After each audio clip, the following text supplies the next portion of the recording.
Okay, so what if the very thing that makes weather impossible to predict and creates those beautiful, mind-bending fractal patterns, what if that could be the next giant leap in artificial intelligence? Let's get into it, because today we're looking at some incredible new research on teaching chaos itself how to compute. When we hear the word chaos, most of us immediately think of just randomness, right? It's messy, it's unpredictable, totally out of control. It feels like the absolute last thing you'd ever want to build a computer with. But is that really the whole story? And this is where it all flips on its head. Researchers are now saying, hang on a second, chaos isn't just noise. It's actually this incredibly rich, complex system that's just full of hidden patterns. So the big, wild idea is, what if we could actually harness all that complexity? What if we could teach it to think? So we're moving past the point of just observing chaos from a safe distance. Scientists are now trying to actively get in there and harness this, well, creative force. The goal is to turn it from a scientific curiosity into a seriously powerful tool for computation.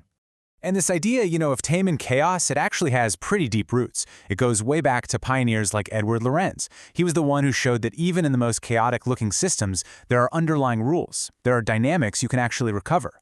And that is the key. Chaos has a structure, it has a kind of memory that pure random noise just doesn't have. And that structure, that's something we can work with. So how in the world do you actually build a computer out of chaos? Well, the main idea revolves around creating what you can think of as an orchestra of oscillators. The most basic building block here is something called a chaotic oscillator. And the best way to imagine it is as a single, really creative musician. They're not just playing a simple, repetitive tune. Nope. They're playing something complex, unpredictable, a melody that never, ever repeats itself. But it still follows certain rules. It still has its own internal logic. Okay, so you have one of these chaotic musicians. Now what happens when you bring hundreds of them together? Well, you get an orchestra. And just like a real orchestra, the seating arrangement, what scientists call the network topology, is absolutely critical. How they're all connected to each other dramatically changes how they interact, and the kind of music the whole group can create. And this brings us right to the core of the challenge. If every single musician is playing their own wild, chaotic tune, how do you get all of them to sync up and produce one coherent symphony? Something useful, like identifying a number or predicting a weather pattern. You can't just let them all improvise at once. You need a conductor. And that is the massive breakthrough here. Researchers figured out a way to create a conductor for this chaotic orchestra, and they built it using AI. To really get why this is such a huge deal, you have to look at how this was done before. The old way required an expert to sit down and painstakingly, by hand, design all the connections between these oscillators. It was incredibly slow, super difficult, and it just didn't scale up. The new way? It uses a neural network, our AI conductor, to basically listen to the orchestra and learn all on its own how to tweak the connections to get the exact result you want. It's a total game changer. So here's the play-by-play, in 4 steps. First, you take your data, let's say it's an image of a handwritten number, and you turn it into a series of electrical pulses. Second, you feed those pulses into your orchestra of chaotic oscillators. Third, the AI conductor gets to work adjusting all the connections between them. And finally, the whole network resonates in a very specific, predictable way that gives you the answer. It's like a unique echo for each input. And to make that even more concrete, just look at this. You can literally see the pixel data from a handwritten number being converted into a pulse train. That signal then goes in and stimulates the whole network, and the collective vibration, that resonance, becomes the output. It's like a unique sound for every single digit. Okay, so the theory sounds amazing, right? But the big question is, does it actually work in practice? Let's take a look at the results when they actually put this chaotic computer to the test. First up was a classic AI test, recognizing handwritten digits. Could this network of chaotic oscillators look at these messy patterns of pixels and figure out what numbers they are?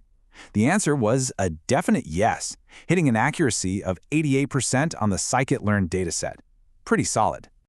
But they didn't stop there. They gave it an even tougher job, classifying different types of dry beans based on 16 different features. I mean, this is a much more abstract, complex problem. And the result? An incredible 92.3% accuracy. This proved this whole concept isn't just a cool party trick, it's a seriously powerful computing framework. Now, this thing here is called a confusion matrix, which is just a fancy term for a visual report card for the AI. All you need to know is that you want to see a strong, bright line going from the top left to the bottom right, which is exactly what we have here. That line tells us the network was consistently getting the right answer across all the different bean types. It's clear proof of its pattern recognition power. And to really prove what it could do, they threw the XOR logic gate at it. Now, that might sound simple, but this was a famous problem that completely stumped early AI researchers because it's nonlinear. The fact that this chaotic network solves it with ease shows it can handle genuinely complex computational logic. And now for the grand finale. Honestly, this might be the most mind-blowing result of them all. Here, they gave the chaotic network, that's the red line, the job of predicting the behavior of another famous chaotic system, the Lorenz attractor, which is the blue line. Think about that. They are using chaos to predict chaos. The fact that the red line hugs the blue one so tightly, it's just stunning. So what does all this mean for the future? Well, this isn't just about finding a new way to build a computer. This is a step towards a totally new kind of artificial intelligence, one that's inspired by the most complex object we know of, the human brain. This entire field of study is called neuromorphic computing, and the goal is to build machines that don't just run software that acts intelligent, but whose actual hardware is structured and functions more like a biological brain, with all of its rich, dynamic, and yes, even chaotic activity. So, if you're going to remember just a few things from all this, here they are. First, chaos isn't just noise. It's a powerful resource for computation. Second, we can use AI to act like a conductor to orchestrate that chaos. And when you put those two together, you get this incredibly powerful, efficient, brain-like computer that can spot complex patterns and even predict other chaotic systems. And all of this leaves us with a really big question to think about. For decades, we've been building AI on a foundation of strict, rigid binary logic, but this research points down a totally different path. So could it be that the next great leap forward for AI won't come from just more processing power, but from finally learning how to harness and tame the beautiful, creative power of chaos itself?